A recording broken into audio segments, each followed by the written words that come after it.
The guarantee of assured placement with highest salary package. Academic year 2023 to 2024, 100% placement. Admission opens in Saint Mother Teresa Engineering College. Chennai Omandurar அரசு மருத்துவமனை நுழைவாயிலில் ஆலமரம் விழுந்ததால் நோயாளிகள் சிரமத்திற்குள்ளான நிலையில் அதனை அகற்றும் பணியில் ஊழியர்கள் ஈடுபட்டிருக்கிறார்கள். இதுகுறித்த தகவல்களை செய்தியாளர் முருகேசனிடம் கேட்கலாம்.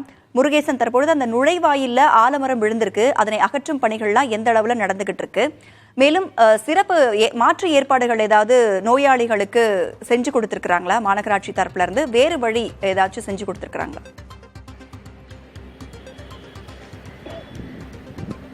ராதா, சென்னையில் நள்ளிரவு பெய்த சூறைக்காற்று பெய்த கனமழை காரணமாக பல்வேறு இடங்களில் ஆங்காங்கே மரங்கள் விழுந்து கிடக்கிறது. குறிப்பாக பாத்தீங்கன்னா சென்னை ஓமந்தூர் அரசு தோட்டத்தில் மிகப்பெரிய 100 வருடம் பழமையான ஒரு ஆலமரம் விழுந்து கிடக்கிறது. அதே போன்று வேளச்சேரி, கிண்டியிலிருந்து சின்னமலையிலிருந்து வேளச்சேரி செல்லக்கூடிய சாலையிலும் ஒரு ராட்ச மரம் விழுந்து கிடக்கிறது. இது போன்று பல்வேறு இடங்களில் ஆங்காங்கே சிறிய மரக்கிளைகள் விழுந்து கிடக்கிறது. தற்போது நாம் இருக்கக்கூடிய இந்த ஓமந்தார் பகுதியில் பாத்தீங்கன்னா 100 ஆண்டுகள் பழமையான ஆலமரம் ராட்ச மரம் விழுந்து கிடக்கிறது. நேற்று நள்ளிரவு 1:30 மணி அளவில் பெய்த கனமழை காரணமாக சூறைக்காற்றில் கனமழை பெய்தது. இதனைத் தொடர்ந்து 2:30 மணி அளவில் இந்த மரம் முறிந்து விழுக்கிறது. இந்த காட்சியில் நமது ஒளிப்பதிவாளர் ஐயப்பன் காட்டுகிறார். குறிப்பாக இந்த பகுதி நள்ளிரவு நேரம் என்பதால் யாருமே இல்லாத காரணமாக எந்த ஒரு அசம்பாவித சம்பவம் ஏற்படவில்லை. வழக்கமாக இந்த பகுதியில் பகல் நேரத்தில் இருசக்கர வாகனங்கள் அதிகமாக நிறுத்தப்பட்டிருக்கும். எனவே நள்ளிரவு நேரம் என்பதால் இந்த இருசக்கர வாகனம் இல்லாத நாளிலிருந்து எந்த ஒரு பாதிப்பும் இல்லை. மரம் முறிந்து விழுந்த கிடந்ததை அடுத்து அதிகாலையிலேயே தீயணைப்பு படை வீரர்கள் மரத்தின் கிளைகளை வெட்டி அப்புறப்படுத்தி நடைபெறும். அதே போன்று தற்போது சென்னை மாநகராட்சி ஊழியர்கள் மரத்தை கிளைகளை அப்புறப்படுத்தி அகற்றும் பணி நடைபெற்று வருது.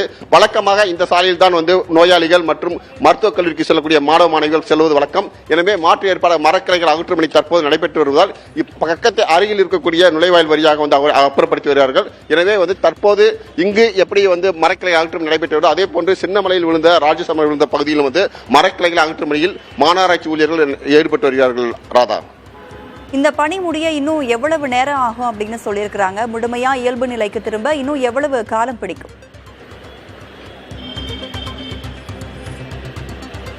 ராதா, பார்த்தீங்கன்னா இந்த மரத்தை பார்த்தீங்கன்னா மிக பழமையான மரம், உடனடியாக அகற்ற முடியாது. தற்போது கிளைகளை அகற்றும் பணியில் மாநகராட்சி ஈடுபட்டவர்கள். இதனைத் தொடர்ந்து இன்னும் மதியத்திற்குள்ளாக அதாவது ராட்சச கிரைன் வரவழைக்கப்பட்டு இங்குள்ள அந்த கிரைன் மூலமாக இந்த மரத்தை அப்புறப்படுத்தி வேறு இடத்துக்கு மாற்றி செல்வதற்கான ஏற்பாடு நடைபெற்று வருகிறது. தற்போது கிளைகளை அகற்றும் பணி முடிந்தவர் பிறகு ஒரு ராட்சச கிரைன் வரவழைக்கப்பட்டு இந்த மரத்தை அப்புறப்படுத்த நடைபெற இருக்கிறது. ராதா, விவரங்களை வழங்கியமைக்கு நன்றி Murugesan. The guarantee of assured placement with highest salary package. Academic year 2023 to 2024, 100% placement. Admission opens in Saint Mother Teresa Engineering College.